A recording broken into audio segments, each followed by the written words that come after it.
Hello, my name is Jeannie Turco-Delecalu. Today I'm going to talk to you about compound sentences, okay? I'm with WWW International English Consultants, or AIEC American English in Beylikduzu Istanbul. Today I'm going to give you the second lesson in compound sentences. These sentences are really important because when you take TOEFL, a lot of times you lose points because you don't understand that when they change the coordinating conjunction that's in your sentence, it changes the entire meaning. So what I'm going to do is I'm going to explain this to you. So we're going to take basically the same sentence, and I'm going to show you the difference. Even though the words are almost exactly the same, there could be only one word change, sometimes a couple, because I had to alter it to make it grammatically correct, which is really important in TOEFL. Also, remember, when you take TOEFL, they do correct your grammar. They tell you they're not correcting your grammar, they're not testing your grammar anymore, but they actually are testing your grammar in your writing. So you have to be sure that every comma is in the right place, every period is in the right place, that you punctuate properly. If you're supposed to use a semicolon, use a semicolon. And be sure not to be lazy. And go back if you have time to check your work, because a lot of people lose too many points because in the beginning of your writing, you're thinking in your native language, then you're writing, and very often in the beginning of the essay is horrible, and then your mind kicks into English, then it gets better. But a lot of people, they turn in the paper right away and they don't check the beginning of their paper. So it's really super important you check your work, because by the time you finish the essay, your English has turned completely on, you understand, and you can catch your problem areas very quickly. And you only have 20 minutes, 30 minutes maximum to be able to do everything, so you have to really work hard to do it properly. Okay, so that having been said, let's go to this lesson. Now, I already told you that these are our coordinating conjunctions, okay? CC stands for coordinating conjunction. It means you can change this word, but when you change this word in the middle of two sentences being connected together, you will change the meaning of the entire sentence. So, when you're writing, you need to know what you really are saying, and when you're reading, you need to know how to analyze it. So this is the lesson for both your writing and your reading together. Okay? So, just for review, means because, and means added, nor is negative, and I'll explain that more. But is a contrast. Or is a choice. Yet is a contrast with a judgment. And the judgment is negative. I don't agree. And so is a result. All right? So let's go to our first sentence. He loved her for she was beautiful. In this context, for means because. So I could say he loved her because she was beautiful. Was it real love? Not really. Because when her beauty goes, so does the love. So it's not real love, okay? He loves her because she's beautiful. But if she is no longer beautiful, he won't continue to love her because it's on that condition, okay? The second one, he loved her and she was beautiful. Here, it's an added bonus. He loves her, woohoo, and she's beautiful. So he's a lucky man. Okay? The third one, he didn't love her. We have to have negative with a nor. So didn't is your negative word. Nor makes this negative, even though it appears positive, it's not. It's really negative because nor makes was really essentially wasn't. So listen to the sentence. It seems like one side is positive, but actually both sides are negative because of the word nor. He didn't love her, nor was she beautiful. And also notice the auxiliary verb switches with the subject, okay?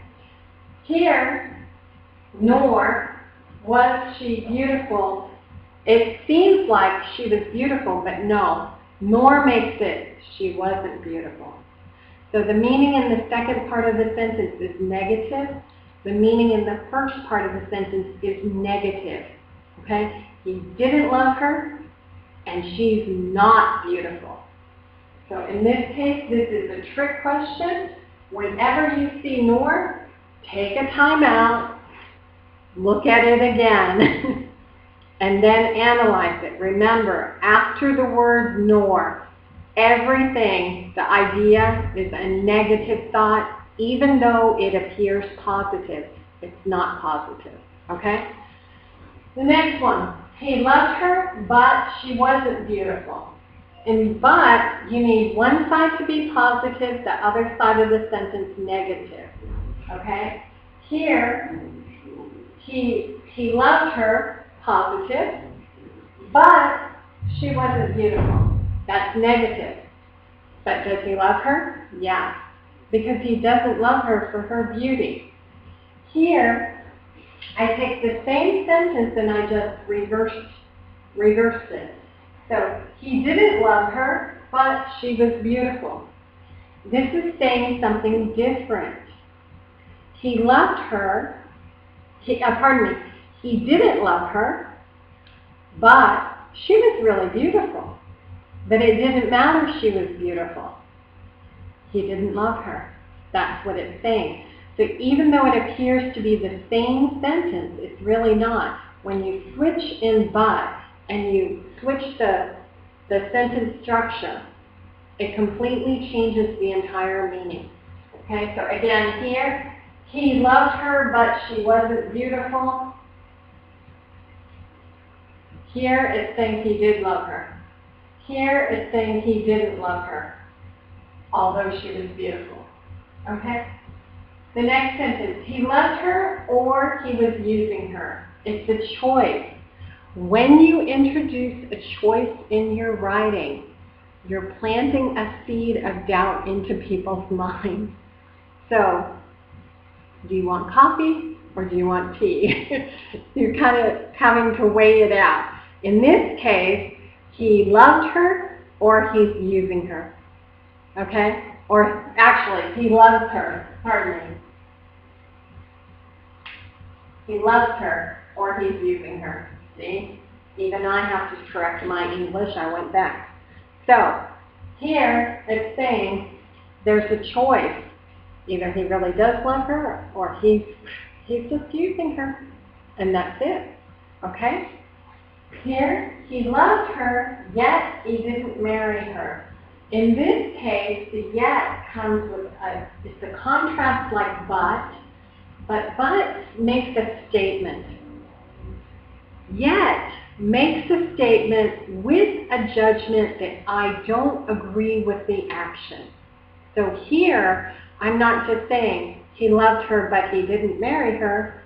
And here I'm saying he loved her, yes. He didn't marry her. How stupid can he be? I'm implying I don't agree with his action. I'm really saying he's stupid. He didn't marry her. He loved her. What's wrong with him? That's what I'm really saying. So yet is one of those dangerous words. You have to know that whatever statement comes after the word yet in a sentence, when it's in the middle of a sentence, not at the end, in the middle, because it's used in a different operation here, but when it's used in the middle of a sentence, it's saying, I don't agree with his action, her action, or what happened. The second part after yet says, I'm making a judgment. And it's usually negative. Okay? The last one, he loved her, so he married her. He loved her. As a result, he married her. So, usually implies there was several turn of events. There was a lot between what happened. He loved her, and all this stuff happened, then he married her. Okay, so implies there were a lot of details that are missing in between, but he married her. So here it's showing a result over a long period of time. It could have been they met that day, so he married her, he fell in love immediately. But that's not normally how it happens. So here, this is your lesson on compound sentences.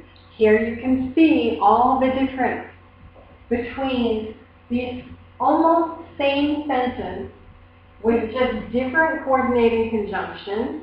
You will be able to say things in a different manner, and it's more subtle English, but natives understand it automatically.